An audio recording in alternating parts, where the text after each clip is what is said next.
Don't stop thinking about tomorrow, ladies and gentlemen. Welcome back to Football Therapy with me, your host, Jan. I hope you're doing well, mate. I really do hope that. Welcome back to Chelsea News. Of course, the daily series here on the channel where I reflect on what's being said about the Blues, giving you my opinion on it. More importantly, asking for yours. There's a lot going on, mate.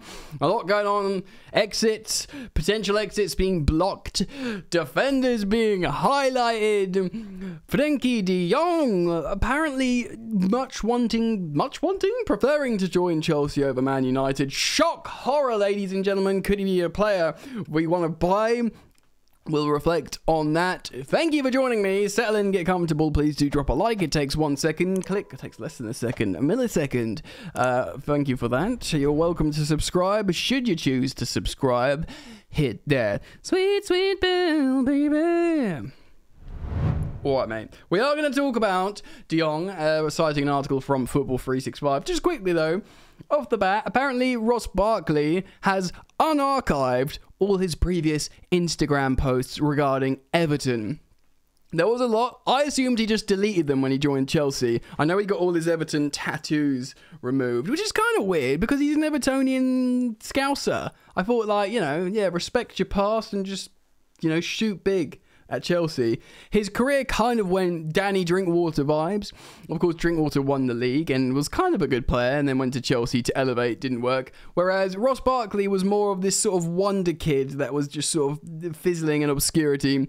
Chelsea had an excellent opportunity to sign a very talented player for only £15 million. Of course, you know, England international was a great deal for Chelsea. People forget that. People look at Ross Barkley as this like catastrophe. But for business, it was a no-brainer. And considering how much he's actually played for Chelsea, you know, for, fair enough, not much under Conte, but, you know, Sarri and Lampard, of course, he hasn't really featured for Tuchel. £15 million, you know, for a guy who's, you know, helpful at times, is actually good business. And Chelsea should, you know, make that back. So we shouldn't really negatively look on Ross Barkley. So this would obviously insinuate that Frank Lampard, who did play him actually quite a bit, would be looking to re-sign him to his Everton. And of course, in a time where Everton are pretty screwed for cash, they've sold Richarlison, they'll need more forwards. He is basically a forward-ish. You know, there'll be, and his relationship with Chelsea, of course, Frank Lampard, you would assume they'd get Barkley on a real cheap deal, baby. So him unarchiving his old Evertonian posts would insinuate to me that Ross Barkley could be back to Everton. Let's move on to the more saucier, sexier stuff. I'm gonna... Basically, there's some reports suggesting that, oddly and interestingly, Thomas Tuchel's actually going to block a move for Timo Werner's exit, which doesn't make much sense to me, considering the business perspective from high wages and perhaps not the happiest player in terms of, you know, not causing trouble, but just maybe not being the happiest point of his career. I'm going to cite a website at Stamford Bridge too far here.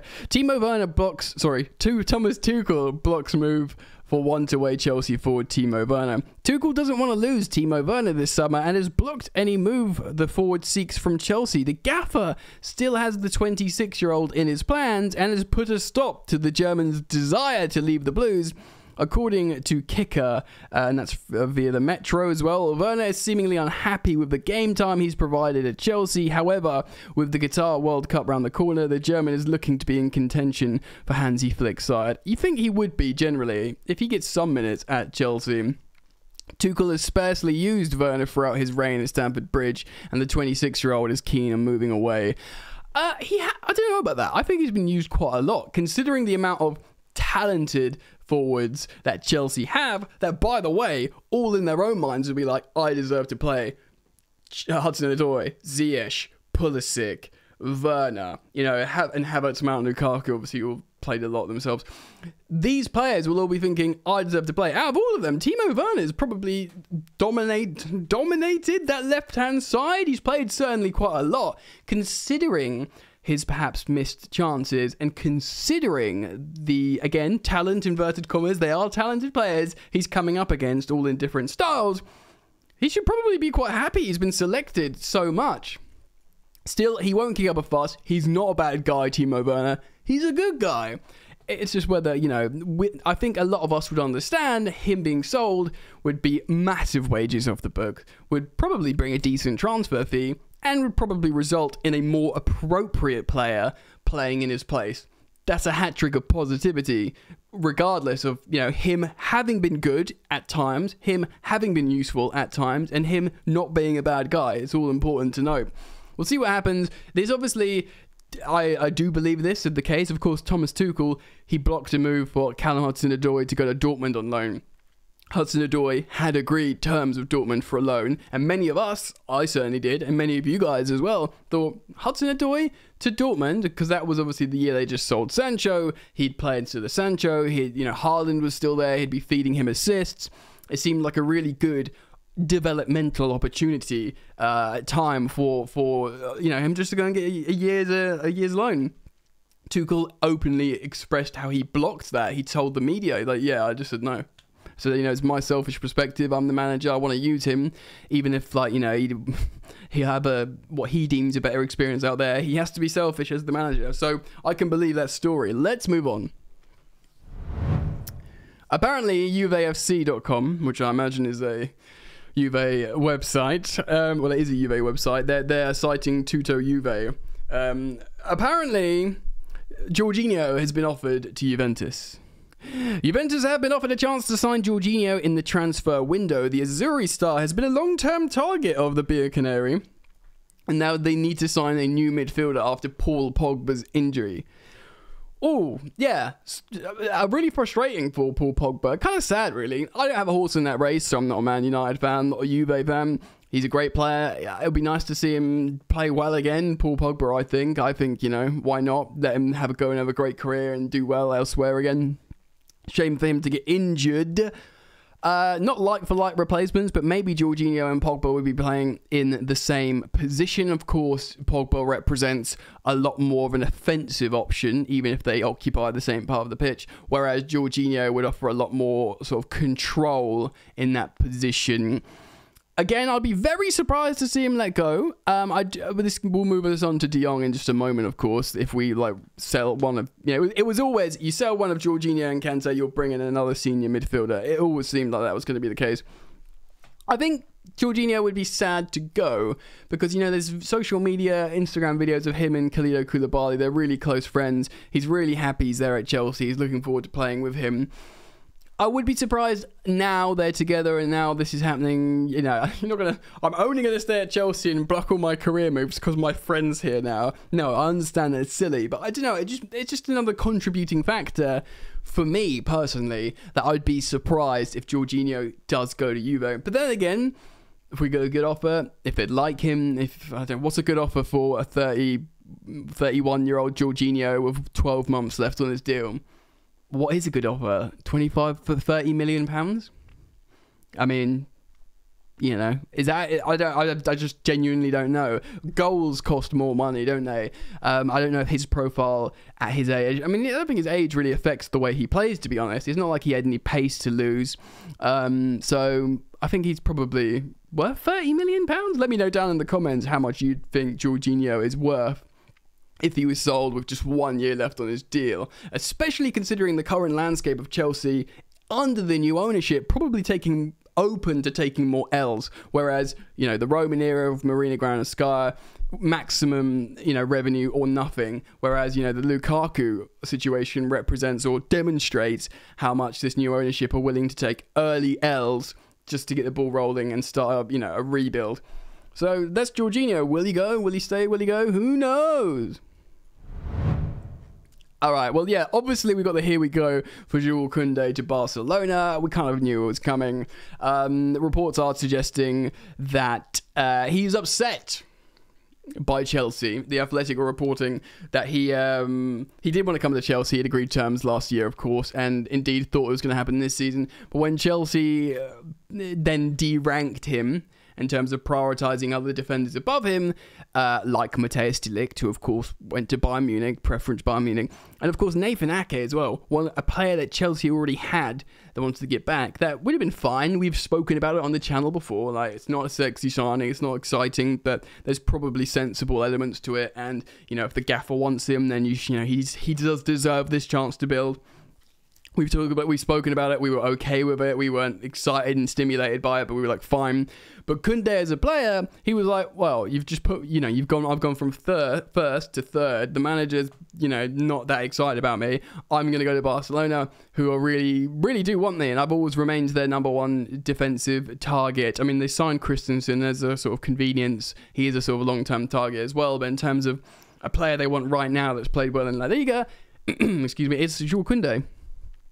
Fair enough. I understand it. He's obviously an emotionally charged guy. I don't really have any problem with that. Go, I'm not going to get emotional about it. Good luck to you, and good luck to Barcelona in, navigating their financial situation. Let's talk about midfield and Frenkie De Jong. Football365.com, article written by a chap called Will Ford. De Jong, quote, much more open to joining Chelsea than Manchester United as Boehly plays hardball. So maybe not taking as many L's as we'd assume. Frenkie De Jong is reportedly much more open to joining Chelsea than Manchester United this summer. What's become clear in the days, weeks and months in this transfer saga is that De Jong would prefer to stay in Barcelona. He could be persuaded to leave if he's paid the money that's owed to him and doesn't want to join United if he is forced out. Look, man, this is bullshit. I feel so bad for this player. The aforementioned Jules Koundé, 65 million euros. Lewandowski, granted, they just re-signed Dembele on lower wages, but Rafinha as well. The amount of money they're spending on new players, they're saying you have to lower your wages. They're saying you can stay, but you have to half your wages. No! Pay me my money. Like, pay me my wages, my contracts. And on top of that, pay me the 20 million you owe me.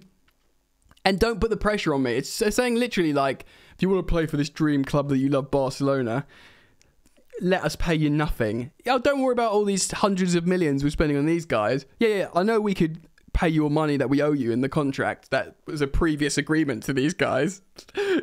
Like, it's almost like someone owes you, like your boss owes you half your wages and stuff, and they're like, oh yeah, sorry man, you love the company, we will pay you, we just don't have any money. And you just see them, they're just getting back from Dubai, they're going this, they're buying his wife a new kitchen.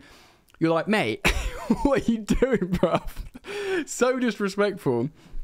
Anyway, it's wild. Let's read on. It's been widely reported that Barcelona and United have a broad agreement for the transfer, with a fee that's likely to come around 85 million euro.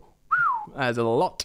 The Dutch midfielder, well, I mean, he's a great player, of course. The Dutch midfielder has reportedly told the Catalans that if he must leave, if I have to go, if he doesn't take a pay cut close to 50%, but De Jong really doesn't fancy a move to Old Trafford and is still owed around £17 million, of course, over 20 million euros-ish, in deferred wages and bonuses from the height of the pandemic.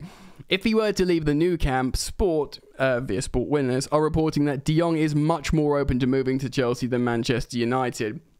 The new Chelsea owner, Todd Boehly, is said to have shown interest in the 25-year-old, but the Blues have made it clear that they will not match United's offer. An agreement could be reached if Barcelona lower their demands. So this could put them in a position where they're like, right, we need to sell this guy. We tried to milk Man United. Everyone loves milking Man United. You can get 80 million for Harry Maguire. Chelsea, he's not going to go there. He's simply not going to sign for them. So we can't sell him to United. What do we do? Well, Chelsea will buy him, and he wants to go to Chelsea. Great, but we have to sell him for a lot less.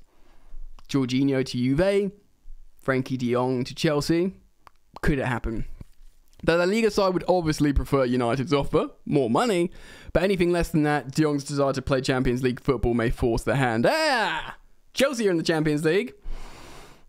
They desperately need to find buyers for surplus players to register their new signings. They haven't registered their new signings.